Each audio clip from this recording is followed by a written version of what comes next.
Para conocer a profundidad al genio del Renacimiento, Luca Pacioli, nos adentramos en el Vaticano. Tuvimos acceso a la Biblioteca Apostólica Vaticana, donde se resguarda una de sus primeras obras, el Tratado de Aritmética y Álgebra.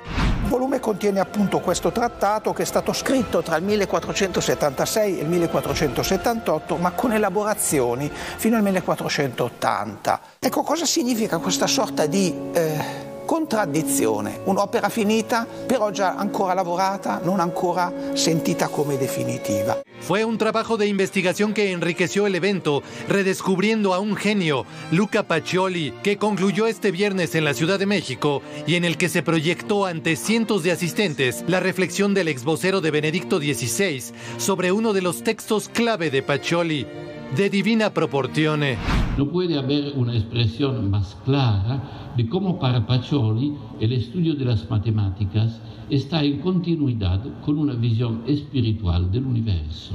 Además, se expuso cómo a través del estudio de sus grandes obras, como Summa Aritmética, se ha fomentado la cultura del coleccionismo. En un mundo que se mueve rápidamente, coleccionar es un acto de reverencia, una manera de decir, esto importa, esto merece ser recordado. Fue un evento sin precedentes en México y que se logró gracias al impulso de Grupo Salinas. Fuerza Informativa Azteca estuvo presente para resolver un reto enorme, darle vida al personaje de Luca Pacioli y su entorno, para lo cual se utilizó lo último en tecnología de inteligencia artificial, entrevistas e imágenes exclusivas desde la Biblioteca Apostólica Vaticana, donde se resguarda una de sus primeras obras, el Tratado de Aritmética y Álgebra. Y también especialmente a don José Ignacio Suárez, director general de noticias de Televisión Azteca, por el enlace y la consumación de este video. Así, Luca Pacioli renació a través del reconocimiento de su obra. Muchas gracias a todos. Rodrigo Álvarez, Fuerza Informativa Azteca. Es increíble, increíble la vigencia que sigue teniendo después de tanto tiempo. Pablo Ullosa, querido Manuel, Pablo, qué gusto, ¿cómo estás? Muy buenas noches. Gabriel Díaz, Gabriel, ¿cómo estás? ¿Cómo estás, mi querido? Muy buenas noches, Sergio Vela, Sergio, ¿cómo querido estás? Manuel, Pablo, muy buenas noches. Y ahí está en muchas cosas de la vida cotidiana, de los negocios ni se diga, Gabriel, Luca Pacioli. Así es. Yo me quedé impresionado con el dibujo que le hizo Da Vinci a uno de sus textos, el rombicuboctaedro, que es una imagen de lo que Luca Pacioli pretendía hacer. Encontrar el equilibrio. Él decía que las matemáticas eran mucho más que simples descripciones numéricas de algo, sino que eran parte de la espiritualidad, ¿no? Y asistimos en el Renacimiento al encuentro precisamente de este lenguaje, que no es ninguna novedad. Fíjate que miles de años antes de Cristo, que cuando se encontraron las tablillas escritas en sánscrito de los caldeos, de los sumerios, cuando se lograron descifrar, resulta que eran registros contables, ¿sí? Simple y llanamente registros contables. Y esto fue un impulso civilizador, como dicen algunos, civilizatorio. ¿Por qué? Porque ayudó a suprimir muchos conflictos cuando apenas se anunciaba la era del intercambio, ¿no? Básicamente, qué es tuyo y qué es mío, donde quedaba sentado, pues eran los registros contables, ¿no? Y eso pues dirimía muchísimas disputas, ¿no? Empezó a contribuir a un equilibrio social, digamos, y ya no digamos el Renacimiento, que es el pleno auge del comercio, ¿no? La novedad del Renacimiento es esta actividad que se apodera, digamos, del mundo entero, ¿no? Y es el momento en que aparece Pacioli en este entorno, además toscano, ¿sí? Luca Bartolomeo, que nace ahí en San Sepolcro, ¿no? San Sepolcro, un pueblo de la Toscana. Y es el que, como otro polímata del Renacimiento, porque son de esas personas que sabían todo, ¿sí? No es que descubra, ¿no? Sino que encuentra esa aplicación numérica para una cuestión de equilibrio, ¿no? Que es el principio de la doble partida, ¿no?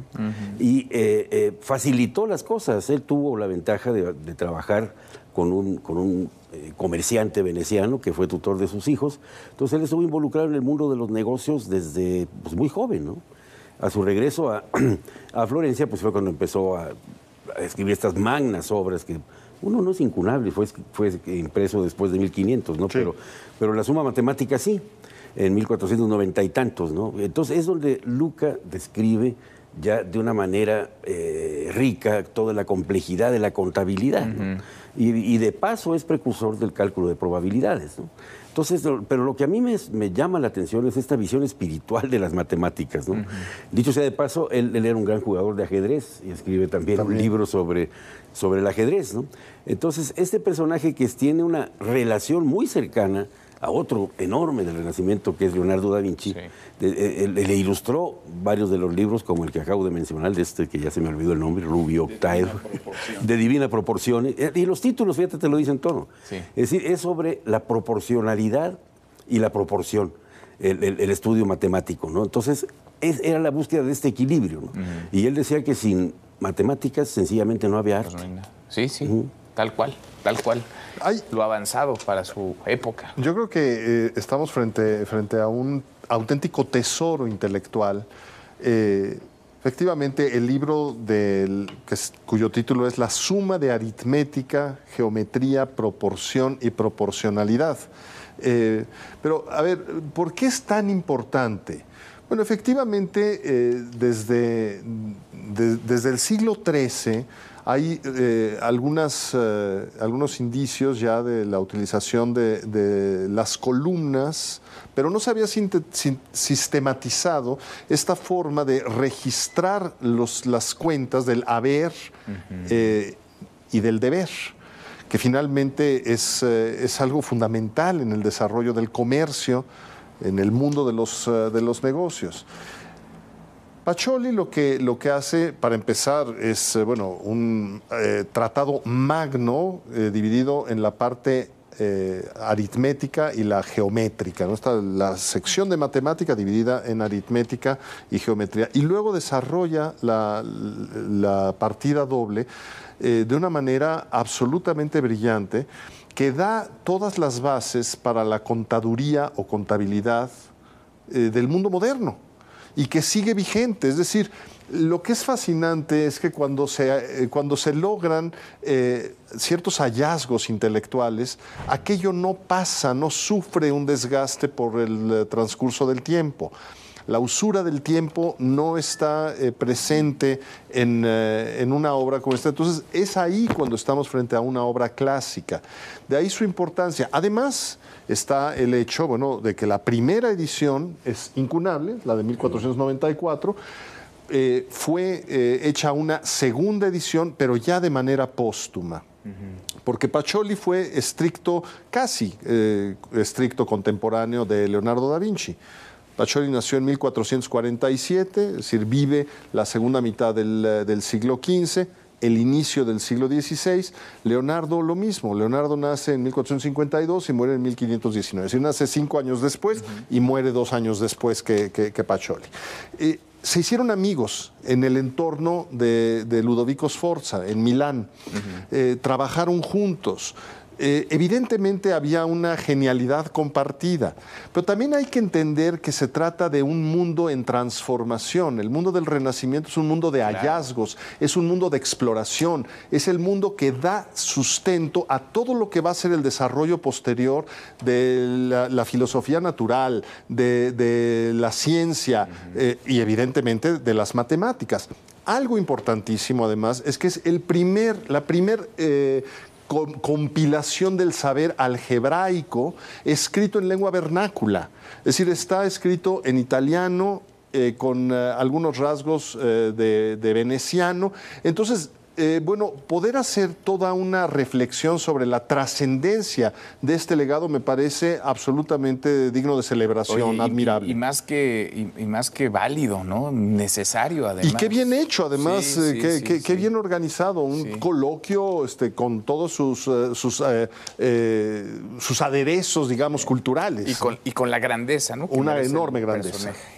Pablo. A mí lo que me llama la atención de la figura de Pacioli, que a veces escribió con su nombre con doble C, a veces lo escribió Paciolo, lo cual no es de extrañarnos. Él mismo, por ejemplo, es algo común en la época. Shakespeare nunca escribió su nombre como lo conocemos hoy y lo escribió de muchas maneras distintas, de su propio puño y letra.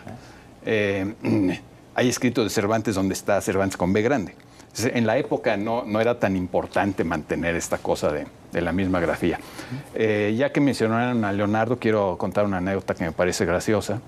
hay un apunte en una de las libretas de Leonardo da Vinci, donde dice, y aquí lo tengo en una biografía del propio Leonardo, por cierto, dice su apunte: dile a Messer Luca, dile al maestro Luca, que te enseña a multiplicar raíces cuadradas. Un recordatorio. Leonardo quería aprender a multiplicar raíces cuadradas. Y efectivamente, este fraile que fue Luca Pacioli era un gran maestro de matemáticas. Y cuando llegó a Milán, Leonardo lo adoptó como su maestro, su tutor de matemáticas, ¿no? Por eso colaboraron juntos en este libro de la Divina Proporción, etc. El único personaje importante en la vida de Luca Pacioli que no hemos mencionado aquí en la mesa todavía es Piero della Francesca. Piero della Francesca es muy conocido como un pintor de espacios muy geométricos, con una muy buena perspectiva, es un maestro de la perspectiva. Sir Kenneth Clark, en su libro y en su serie de televisión Civilización, que yo recomiendo muchísimo, dice que Piero della Francesca es el autor de un cuadro muy pequeño, dice que es de las obras pequeñas la más grande que existe. La más grande de grandeza, no de tamaño, es una obra muy pequeña que simboliza mucho el espíritu del Renacimiento, se llama La flagelación de Cristo. Y están todas esas perspectivas muy de Piero della Francesca. Si lo buscan en internet van a ver el cuadro, qué interesante es, porque lo que tienes en el Renacimiento es la flagelación de Cristo, pero si uno la ve bien, está como en un segundo plano. Bueno, no sé, aunque no la vea bien, está en un segundo plano, está como si estuviera lejos. Y lo que tienes al frente son a tres señores ricamente ataviados, diríamos así, muy bien vestidos, a tres mercaderes ricos de cualquiera de estas ciudades italianas que estaban prosperando en ese periodo del Renacimiento. Y eso expresa muy bien esa recuperación del deseo de vivir bien, de que no está mal acumular riqueza. Justamente lo que permite la contabilidad es que no te hagan tranza y saber cómo están los demás. Y entonces multiplica el crédito. Por cierto, la propia palabra crédito, una de las primeras veces que se usa en la imprenta es en el libro de Luca Pacioli. En el libro de Luca Pacioli, la suma, que es un sumario de los conocimientos, o sea, muchos no eran de él, incluso muchos de esos conocimientos eran de Piero della Francesca, y Vasari, en su Vida de los Artistas, acusa a Luca Pacioli de haber plagiado y efectivamente parece que sí lo hizo a Piero della Francesca, pero bueno. Al menos no le dio crédito. No le dio crédito, sí. Error de cita, diría algún jurista por ahí. Así es. Entonces, pero vaya, a mí, insisto, lo que me parece interesantísimo es esta confluencia del mundo del arte, de la ciencia, al menos de las matemáticas, y de los negocios.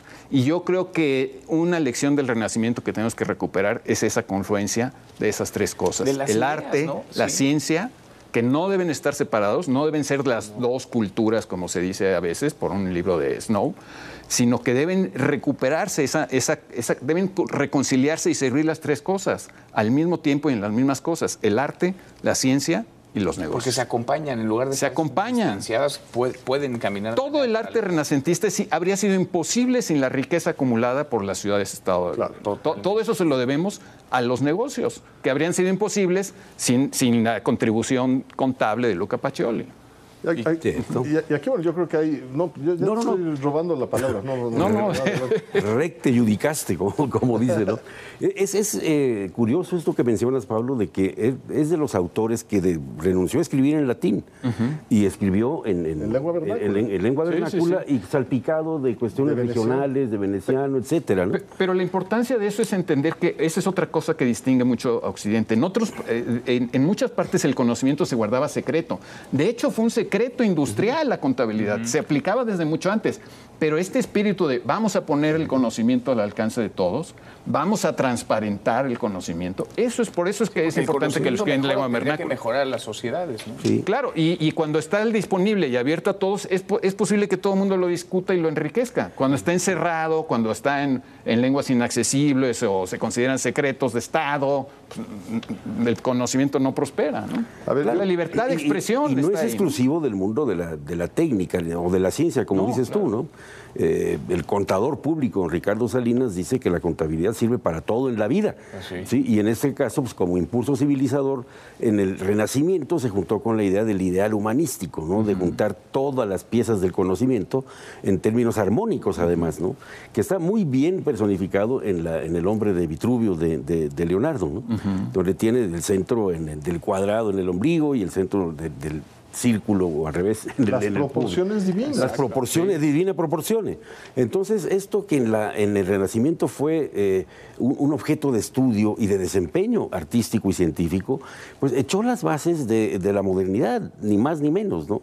Y como dice Pablo, bueno, sin este principio contable que te da certeza, que te sabe ubicar exactamente en qué parte está tu negocio, pues el comercio como una actividad ya dominante a partir del Renacimiento, que además se dio ¿en dónde? En las ciudades, ¿no? Claro. Empieza la vida a hacerse una cuestión urbana, ciudadana, a diferencia de lo que había sido un mundo provinciano, cerrado, y empieza a hacerse esta universalidad que celebra tanto el Renacimiento buscando un humanismo integral, ¿no?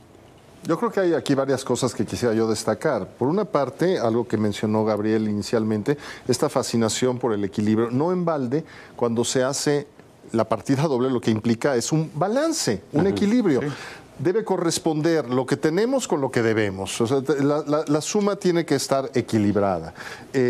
Algo que mencionaba Pablo, que también quisiera yo subrayar en torno al crédito, y efectivamente con el auge del comercio, crédito es creer, creerle al otro. ¿Y cómo vamos a creer?